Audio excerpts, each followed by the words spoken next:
Paris, 1888. La ville lumière, éternellement vibrante, s'apprête à vivre une transformation sans précédent. Des calèches résonnent sur les pavés, les boulevards haussmanniens s'animent sous le regard des passants élégants, et l'air est empli d'une effervescence particulière, celle des grands préparatifs. Pourtant, au milieu de cette scène familière, une silhouette inédite commence à déchirer l'horizon.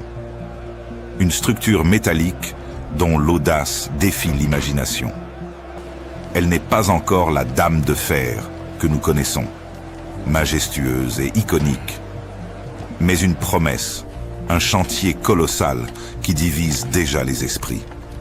Et si nous remontions le temps, non pas pour voir la Tour Eiffel achevée, mais pour la découvrir en pleine construction, alors qu'elle n'était encore qu'un projet audacieux, voire controversé? L'atmosphère est chargée d'attentes et d'incertitudes. La France, se remettant à peine de la défaite de 1870, prépare fièrement l'exposition universelle de 1889, destinée à célébrer le centenaire de la Révolution. Il faut un clou, une attraction spectaculaire, capable de rivaliser avec les prouesses techniques des nations concurrentes. L'idée d'une tour de 300 mètres de haut, une hauteur jamais atteinte par l'homme, semble folle. C'est un défi technologique monumental pour l'époque, qui repousse les limites de l'ingénierie. Les innovations en matière d'acier puddlé, de rivetage à chaud et de calculs structurels complexes sont mises à l'épreuve. Gustave Eiffel, ingénieur visionnaire, et son équipe exceptionnelle, composée de Maurice Koechlin et Émile Nouguier, ainsi que de l'architecte Stéphane Sauvestre, sont les maîtres d'œuvre de cette folle ambition. Leur audace est à la mesure de la tâche. Construire un édifice qui deviendra le symbole d'une ère nouvelle. Le choix du Champ de Mars n'est pas anodin. Vaste étendue, il offre l'espace nécessaire, mais présente ses propres défis, notamment la nature alluvionnaire de son sous-sol, proche de la Seine. Les travaux de fondation débutent en janvier 1887 et constituent déjà une prouesse d'ingénierie. Pour les piliers côté fleuve, il faut descendre jusqu'à 15 mètres de profondeur, utilisant des caissons à air comprimé, une technique alors révolutionnaire pour stabiliser le terrain et permettre aux ouvriers de travailler sous la nappe phréatique. Bientôt, les premières pièces métalliques arrivent, préfabriquées avec une précision horlogère dans les ateliers Eiffel de Levallois-Perret. Chaque poutrelle, chaque rivet est numéroté et conçu pour s'assembler parfaitement. Le Champ de Mars se transforme en un balai incessant de grues à vapeur, d'échafaudages labyrinthiques et de milliers d'ouvriers. C'est un spectacle fascinant, cette structure titanesque émergeant peu à peu du sol parisien, défiant les lois de la gravité. Cependant, cette audace n'est pas sans controverse. Dès 1887, une protestation des artistes est publiée, signée par des personnalités comme Maupassant, Garnier ou Dumas fils.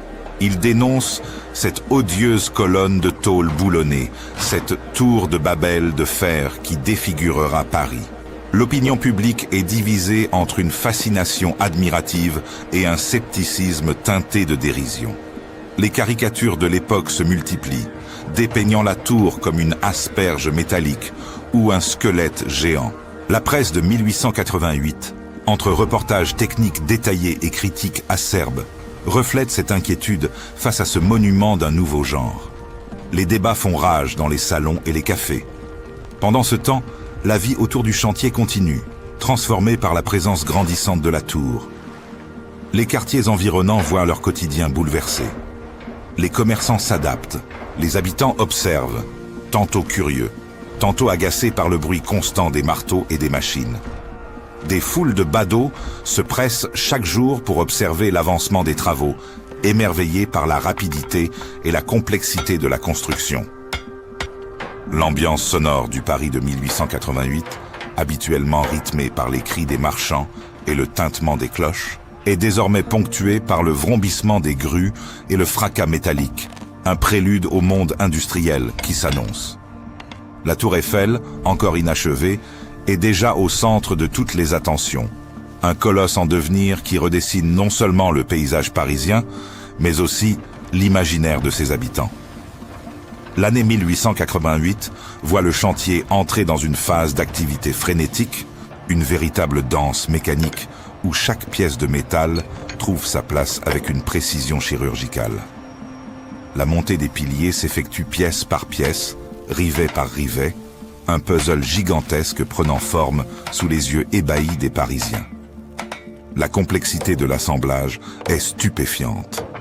Des équipes d'ouvriers spécialisés, les monteurs, travaillent sans relâche, perchés à des hauteurs vertigineuses. Le danger est omniprésent, les conditions de travail extrêmes, exposant ces hommes aux intempéries, au vent mordant et au soleil implacable.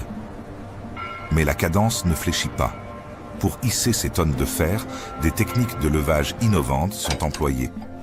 Des ponts roulants conçus spécifiquement pour la tour, ainsi que des grues hydrauliques, une merveille d'ingénierie pour l'époque, permettent de positionner avec une exactitude millimétrique les poutres et les treillis métalliques. Chaque rivet, chauffé à blanc dans des petits fours portables, est martelé par des riveurs agiles qui semblent défier la gravité. Ce balai incessant, précis et dangereux, est le cœur battant de la construction.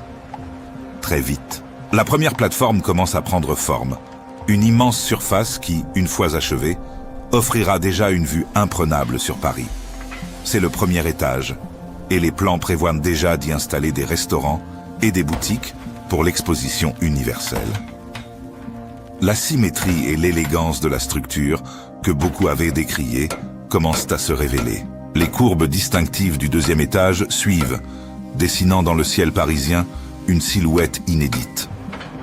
L'ingéniosité des architectes se manifeste non seulement dans la solidité de l'ensemble, mais aussi dans l'intégration harmonieuse d'éléments décoratifs et fonctionnels, transformant cette asperge métallique en une œuvre d'art structurelle. Le système de rivetage, qui compte des millions de rivets, est le secret de la solidité de l'édifice. Chaque rivet est un maillon essentiel, garantissant la cohésion de l'ensemble. La logistique nécessaire pour acheminer les quelques 18 000 pièces en fer poudlé, chacune pesant plusieurs tonnes, depuis les ateliers de Levallois-Perret jusqu'au Champ de Mars, est une prouesse en soi. Des trains entiers sont dédiés à cette tâche. Le travail est organisé en équipe, se relayant jour et nuit pour respecter les délais titanesques. Des mesures de sécurité, rudimentaires comparées à celles d'aujourd'hui, sont mises en place, mais les risques demeurent inhérents à un tel chantier. Les défis météorologiques, vent, pluie, neige, sont des obstacles constants, ralentissant parfois l'avancement, mais jamais suffisamment pour arrêter l'élan de cette construction. Progressivement, la Tour Eiffel s'impose comme un nouveau repère visuel, visible de loin dans tout Paris. Son ombre gigantesque se projette sur les immeubles haussmanniens et les rues pavées, modifiant la perception de l'espace urbain. C'est un contraste saisissant entre l'ancien et le nouveau, un symbole de l'ère industrielle qui s'érige au cœur de la ville lumière. Les photographies et gravures de l'époque, qui documentent scrupuleusement chaque étape, témoignent de cette transformation spectaculaire. Malgré les interdictions d'accès pour des raisons de sécurité, l'attrait pour le chantier ne cesse de croître. Des visiteurs curieux se pressent aux abords, espérant apercevoir les ouvriers suspendus dans le vide ou les premières plateformes. Les récits et témoignages de ceux qui ont réussi à s'approcher, voire à monter quelques mètres, alimentent l'imagination populaire. La Dame de Fer, en construction, devient une attraction à part entière, un sujet de conversation omniprésent dans les cafés parisiens. Les spéculations vont bon train sur l'avenir de cette structure après l'exposition. Certains la voyant déjà démontée, d'autres pressentant son destin éternel. Le chantier n'est plus seulement un lieu de travail, mais un spectacle, une promesse de grandeur qui captive l'esprit d'une nation entière.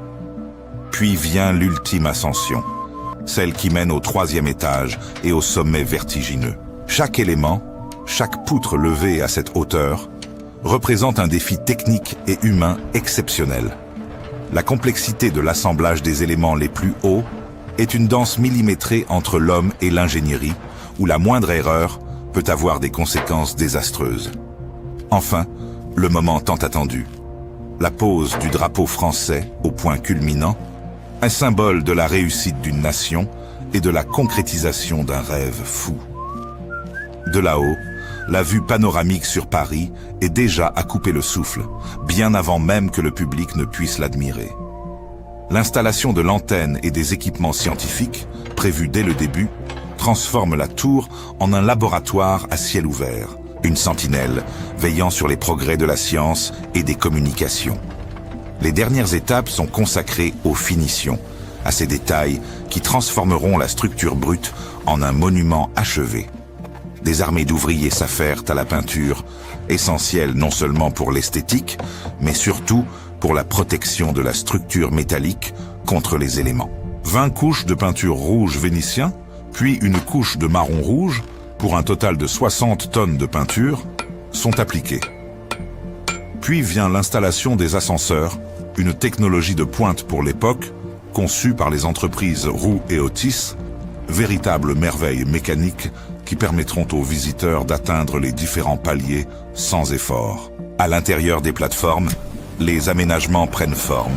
Des restaurants élégants, des salons où l'on pourra admirer la vue, des observatoires pour les plus curieux. Les tests de résistance et de sécurité sont menés avec la plus grande rigueur, chaque vis, chaque rivet étant inspecté pour garantir l'intégrité de l'édifice avant son ouverture officielle. La mise en place de l'éclairage, avec ses milliers de becs de gaz et ses projecteurs, promet des expositions nocturnes féeriques, transformant la Dame de Fer en un phare lumineux pour la capitale. À l'approche de l'inauguration de l'exposition universelle, la pression est palpable. Paris est en pleine effervescence. Les préparatifs des célébrations et des festivités battent leur plein. Les journaux se délectent des dernières nouvelles du chantier. Les rumeurs et anecdotes autour de la Dame de Fer alimentent les conversations dans les cafés et les salons. L'anticipation est à son comble, chacun voulant être témoin de ce moment historique. En cette année 1888, la Tour Eiffel, bien que non encore inaugurée, est déjà un symbole puissant. Elle incarne l'ingéniosité française, la puissance industrielle d'une nation qui se relève et se projette vers l'avenir avec audace. C'est une manifestation concrète du progrès technique, une structure qui défie les conventions esthétiques et les attentes de l'époque. Elle reflète un siècle de grandes transformations, d'optimisme et de foi dans la capacité humaine à repousser les limites du possible. Sa présence silencieuse mais imposante sur le champ de Mars est un témoignage de la volonté de marquer l'histoire. La Tour Eiffel, avant même d'ouvrir ses portes au monde, était déjà une histoire de persévérance, d'innovation et de vision. Elle incarnait l'esprit d'une époque qui osait rêver grand, qui avait l'audace de construire l'impossible, défiant les sceptiques et les critiques. Elle nous invite à imaginer la fierté dans les yeux de ses bâtisseurs et l'émerveillement des premiers visiteurs qui, en 1889, fouleraient en ses étages. L'héritage de cette période de construction dépasse largement le simple édifice de fer. C'est le legs d'une ambition, d'une foi inébranlable en l'avenir.